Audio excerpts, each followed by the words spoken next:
ನೋಡಿ ಹೋಗಿ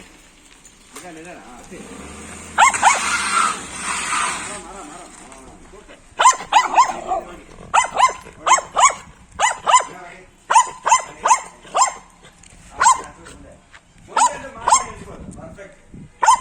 ಹಿಂದೆ ಮಾಡಬೇಡ, ಸ್ವಲ್ಪ ಟೆನ್ಷನ್. ಇದು ನೋಡಿ ಆರಾಮಾಗಿ ಕವರ್ ಆಗುತ್ತೆ. ಇಪ್ಪ ಸರಿಯಾಗಿ ಬರೋದು ಕರೆಕ್ಟ್ ಆಗಿ. ಹಾಂ, ಡ್ರೈವರ್ ಎಲ್ಲಿ? ಡ್ರೈವರ್ ಬರ್ಬೇಕು. ಡ್ರೈವರ್ ಬರಲಿ ಎಲ್ಲಿ? ಸರಿ ಇದೆಯಪ್ಪ.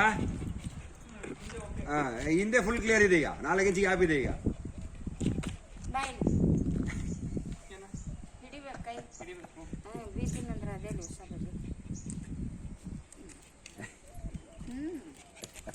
ಅದಕ್ಕೆ